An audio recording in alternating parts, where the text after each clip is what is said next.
What if I told you that a man got beaten for 11 straight rounds, got dropped and nearly knocked out cold in front of 51,000 screaming fans, and still walked away as the winner?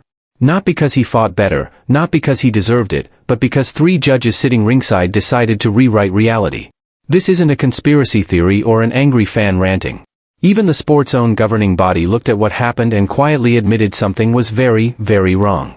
Today, I'm telling you the full story of Manny Pacquiao versus Jeff Horn, the fight boxing still hasn't forgiven itself for. Let's go back to 2017. Manny Pacquiao, the man they called the Pac-Man, was already a legend. 8-division world champion, a senator in his home country the Philippines, and a man who fought Floyd Mayweather in the richest fight in boxing history. By this point, Pacquiao didn't need to prove anything to anyone. But there was a hunger in him still, a need to keep fighting, to keep chasing that feeling only the ring can give you. So his team looked around for an opponent, and they landed on a name almost nobody outside Australia had heard of, Jeff Horn. Now here's the thing about Jeff Horn, this guy wasn't some hardened street fighter who clawed his way up through poverty and desperation like so many boxers do. Jeff Horn was a physical education teacher from Brisbane, Australia, who happened to also box on the side. 19 wins, 0 losses, but almost all of those wins came against opponents nobody had ever heard of either. On paper, this looked like a mismatch, a tune-up fight and a paycheck for Pacquiao before he moved on to bigger names. Nobody expected what was about to happen in that ring. They booked the fight for Suncorp Stadium in Brisbane. Over 51,000 fans showed up for a tune-up fight. That's when you knew something bigger was brewing. The Australian crowd wasn't just showing up to watch their local guy get beat up for a paycheck, they actually believed their guy had a chance. And they were about to witness one of the most talked about controversies in modern boxing history. July 2, 2017. Fight night. The stadium is packed, the atmosphere is electric, and Jeff Horn walks out to a roar that shakes the entire building. This isn't Las Vegas or Manila, this is Horn's backyard, and every single person in that crowd is on his side. The bell rings, round 1 begins, and immediately you can feel Horn's game plan. He's not here to box carefully or survive. He comes forward, rough, using his head and shoulders, making this fight ugly and physical because he knows if this turns into a clean boxing match, Pacquiao's speed and skill will eat him alive. For a few rounds, it actually works. Horn is landing punches, pushing Pacquiao back, fighting with the desperate energy of a man who has nothing to lose and everything to gain. The crowd is losing their minds, their local school teacher is standing toe-to-toe with an 8-division world champion. But Manny Pacquiao has fought and beaten some of the greatest boxers to ever live, Oscar de la Hoya, Ricky Hatton, Miguel Cotto, Eric Morales. This man has seen every trick, every style, and every kind of pressure imaginable. So as the fight moves into the middle rounds, Pacquiao starts to find his rhythm. Round 5, round 6, round 7. Watch the footage today, and it's almost hard to believe what you're seeing. Pacquiao is landing fast, sharp, accurate combinations. Horn is getting cut, rocked, and his face is starting to swell. Commentators at ringside are already talking about it like a foregone conclusion. This isn't close or competitive anymore. Manny Pacquiao is picking apart a schoolteacher in the middle of Brisbane, and everyone watching can see it happening in real time. But something remarkable is happening at the same time. Horn refuses to fall. He keeps coming forward and swinging. Every time Pacquiao lands a clean shot that should discourage most fighters, Horn just keeps walking forward. Either Horn's heart and toughness would be enough to steal rounds on pure aggression, or Pacquiao's superior skill would eventually break him completely. By round 9, we got our answer. Round 9. This is the moment people still go back and rewatch to this day. Pacquiao unloads a vicious combination, clean shots landing flush on Horn's head. Horn's legs buckle, and he's stumbling.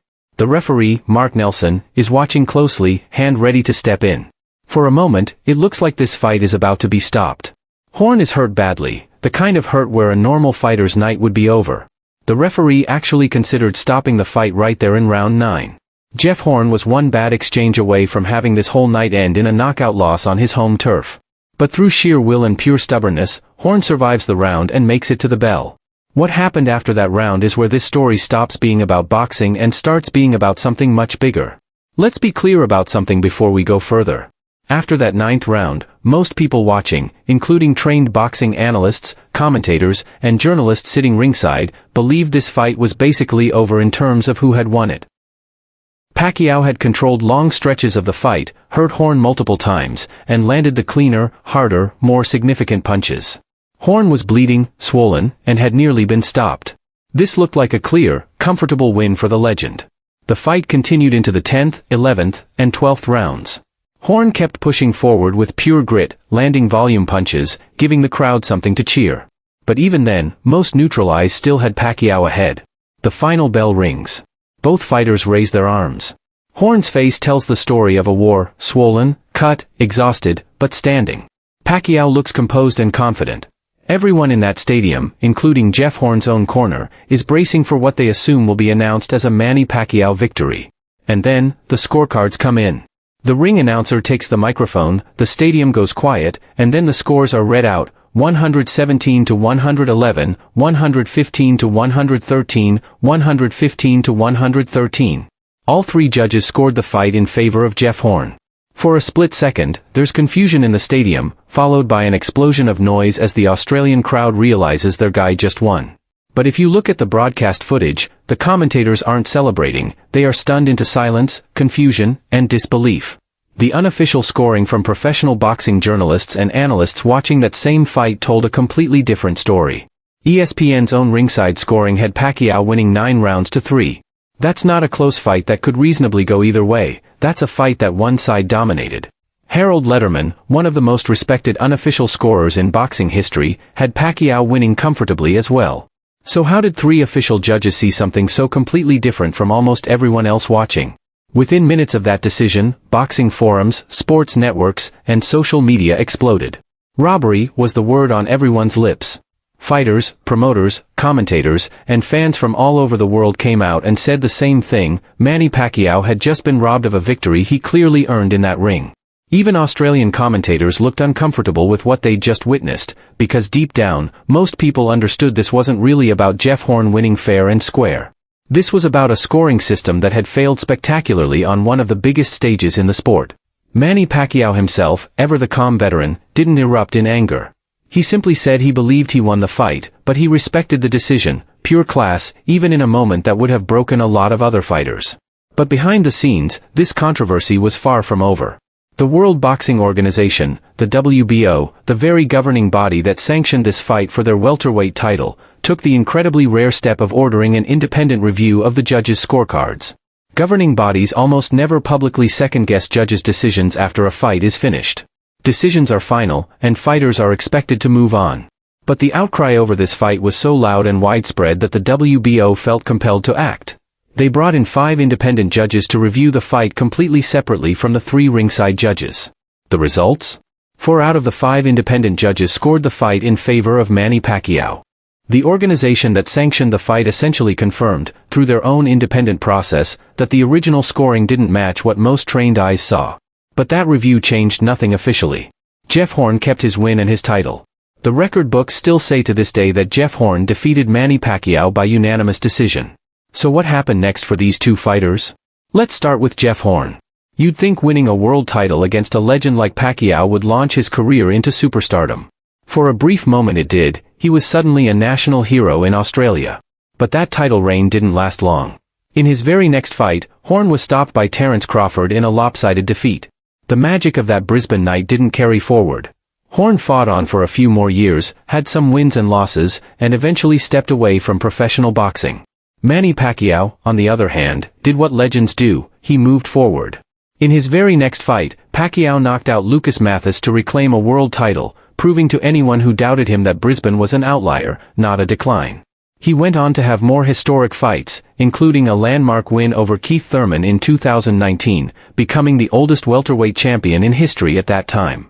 But ask any real boxing fan today what comes to mind when you say Pacquiao versus Horn, and they won't talk about Jeff Horn's toughness. They'll immediately say one word: robbery. Why does this fight from 2017 still get brought up in boxing conversations today? Because it exposed something uncomfortable about the sport. Boxing is one of the only major sports on earth where the outcome doesn't just depend on what happens in the arena, but on the subjective opinion of 3 human beings sitting at ringside whose scorecards can be influenced by home crowd noise, promotional pressures, or simple human error.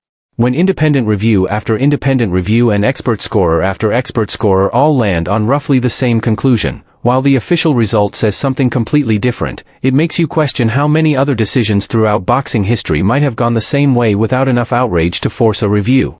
Jeff Horn will always have his moment. Nobody can take away the fact that he stood in that ring on his home soil against one of the greatest fighters of his generation and didn't back down for 12 full rounds. That takes real courage. But Manny Pacquiao's performance that night deserves to be remembered too, with the respect it never officially received. At the end of the day, boxing isn't just about who throws the harder punch or who walks away with their hand raised, it's about truth. And sometimes, the truth gets decided outside the ring by 3 pieces of paper and 3 opinions that didn't match what the whole world saw with their own eyes.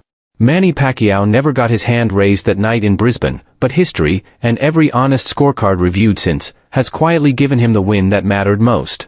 If this story moved you or made you see this fight differently, do me a favor, hit that subscribe button and drop a like. There are so many more stories like this one buried in boxing history, waiting to be told properly. I'll see you in the next one.